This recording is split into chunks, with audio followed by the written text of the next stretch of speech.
Good evening. You're watching the 7 o'clock English news from the Sultanate of Oman television. First, the headlines. The Sultanate and France discuss enhancing cooperation in economic and cultural fields. The Board of Directors of Rafat Fund inaugurates the second bundle of its financial programs of this year.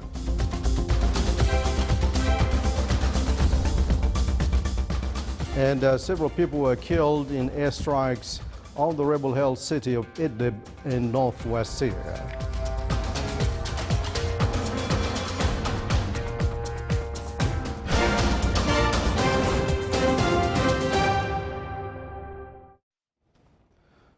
Those are the headlines, and now the news in detail. His Majesty Sultan Qaboos has sent cable greetings to His Excellency President Mohammed Abdul Hamid of Bangladesh on his country's independence anniversary.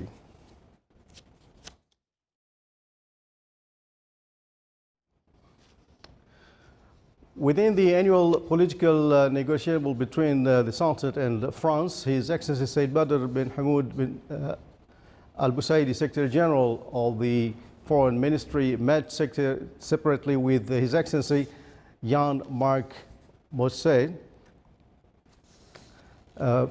Foreign Affairs, International Development, and His Excellency Christian Masset, Secretary General of the Foreign Ministry in France.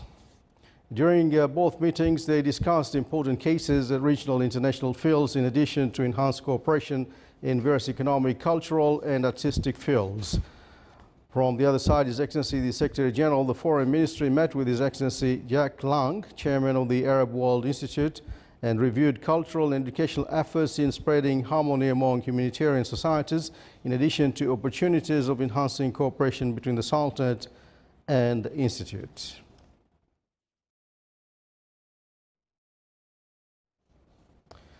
Stressing its previous commitment, the Ministry of Oil and Gas announced reducing its supply of oil for its clients in Asia by 15% starting from next June.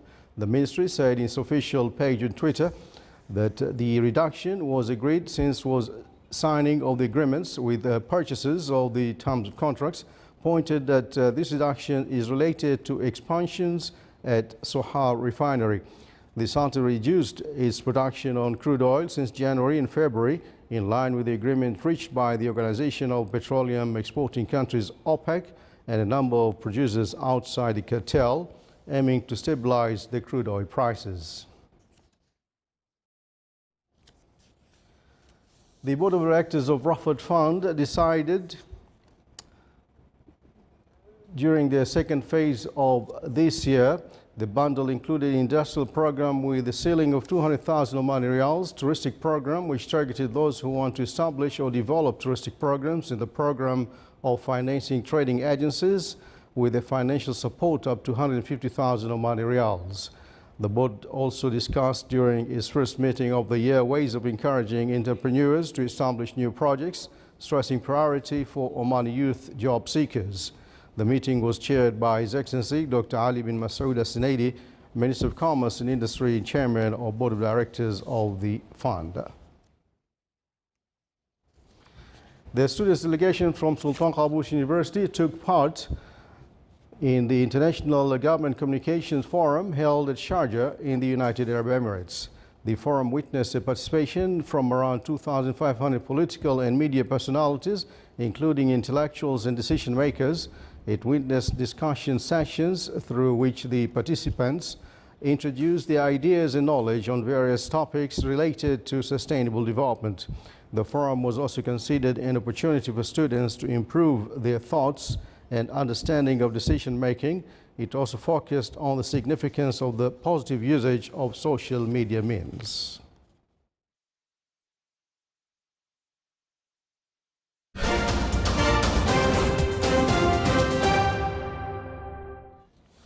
On other news, the Syrian Observatory for Human Rights monitor said at least 16 people were killed overnight in airstrikes on a prison in the rebel-held city of Idlib in northwest Syria.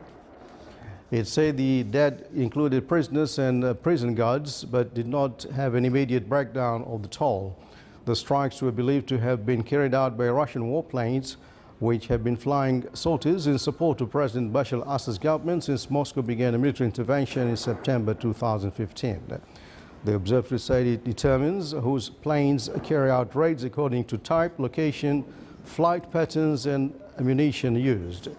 It added that guards opened fire in the aftermath of the strike on fleeing prisoners, and there were initial reports of additional casualties in that fire. The UN Special Envoy to Syria, Staffan de Mistura, today met with Syrian UN Ambassador Bashar al-Jafari as part of the latest round of Syrian peace talks in Geneva. De Mistura kicked off yesterday to formal start of the fifth round of talks over 14 months between envoys from President Bashar al-Assad's government and opposition groups.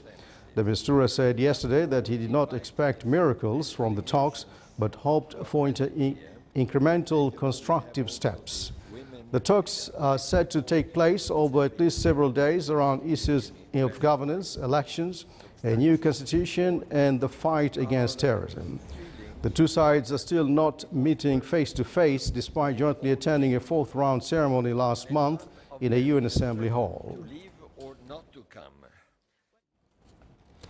The United Nations say that Israel took no steps to comply with the Security Council call to stop all settlements activities in the West Bank and East Jerusalem, and instead authorized a higher rate of settlement expansions in violation of international law. UN envoy Nikolai Mladenov told the Council the large number of settlements, announcements and legislations actioned by Israel indicate a clear intent to continue expanding the settlement enterprise in the occupied Palestinian territory. He was delivering the first report to the Council on implementation of the resolution it adopted in December condemning Israel's settlements as a flagrant violation of international law. He called the January spike in illegal settlement announcements by Israel deeply concerning, as two major announcements were made for a total of 5,500 housing units in Area C, the 60% of the West Bank exclusively controlled by Israel.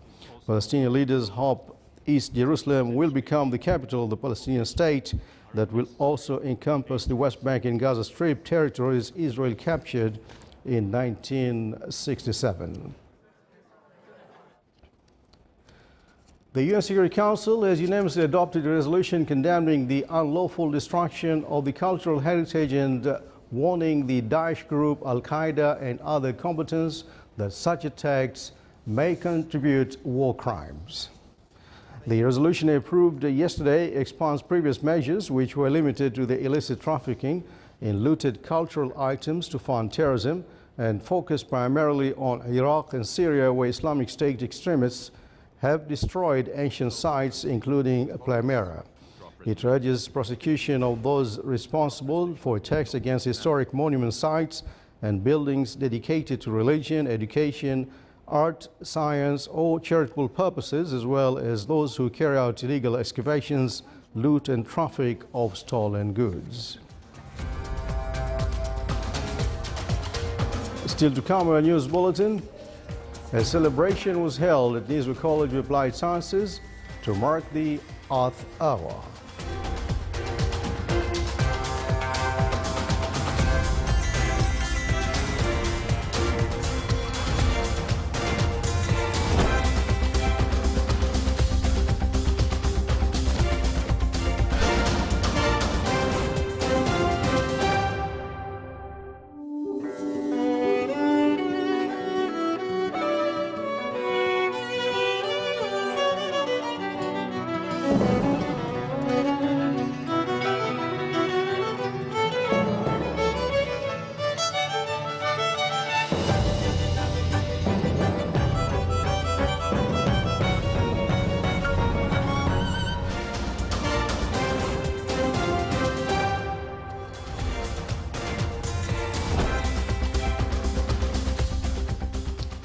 Welcome back to the news from the Sultanate of Oman Television. A new report by the International Air Transport Association, IATA, pointed out that Muscat International Airport contributed in the growth of passengers' movements in the Middle East region during January 2017. The report also showed that the total number of movement passengers in the Middle East region reached 9%. It also pointed out that the Muscat International and Doha airports contributed by 14% in the passenger movement, according to statistics by IATA. The cargo movement in the region reached 8%. The Oman Oil Refineries and Petroleum Industries, ORPIC, said that the production of Sohar polypropylene factory will reach 340,000 tons by the end of 2017. This is considered as a great achievement for the factory after 10 years of production. ORPIC also pointed out that the factory currently is producing around 200,000 tons of polypropylene. ORPIC currently covers around 90% of the Sultan's needs of polypropylene, where it is used in plastics and carpet industries as well as home electric devices.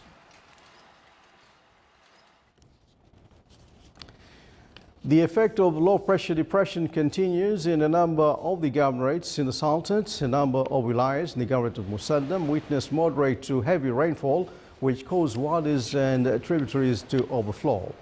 In the wilayat of Khasab, Lemhal and Wadi Sheikh are overflowing, whereas the wilayas of Bukha and Madha witnessed light to moderate rainfall, causing some wadis to overflow. Those are some scenes from the governorates.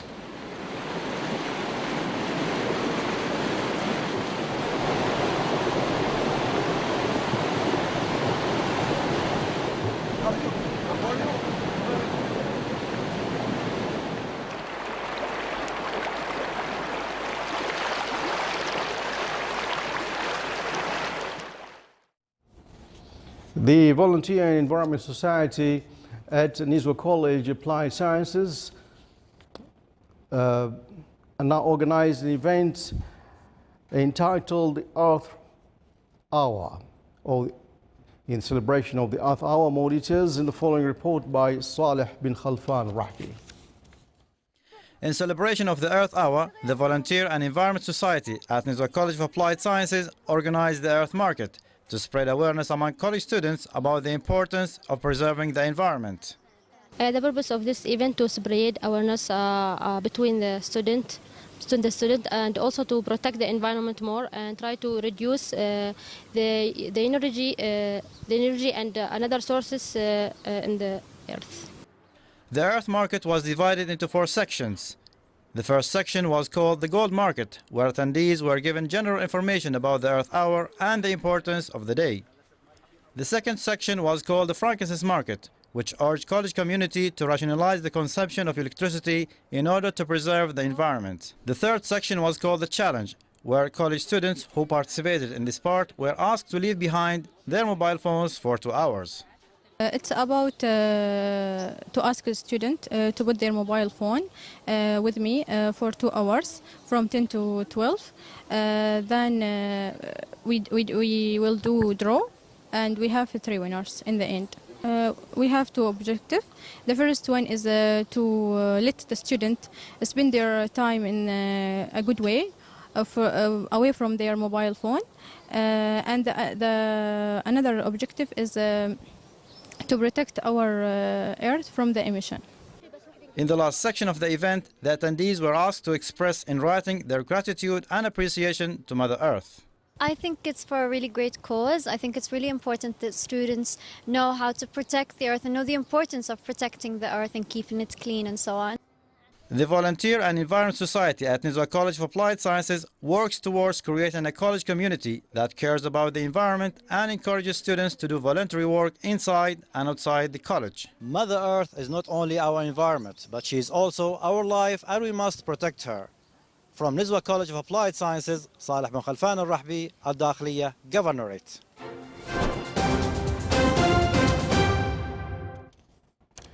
Now for the general forecast, cloudy to partly cloudy skies prevail over the governorates of Musandam and North Batna, with chances of rains with various intensity, accompanied by gusty winds and hail. The rest of the Sultanate will have clear skies. Winds will be south to southeasterly light to moderate, occasionally active over the coastal areas, and seas will be slight to moderate with a maximum wave height of 1.5 meters.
This is the Sultan of Oman television. Before we enter tonight's bulletin, here are the main points once again. The Sultan and France discuss enhancing cooperation in economic and cultural fields.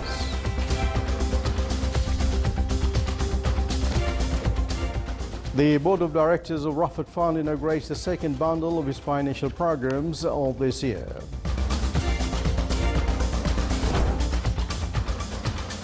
And several people are killed in airstrikes on the rebel-held city of Idlib in northwest Syria. And with that, we come to the end of tonight's news bulletin. From all of us here in the newsroom and the studios, enjoy the rest of the weekend. Good night.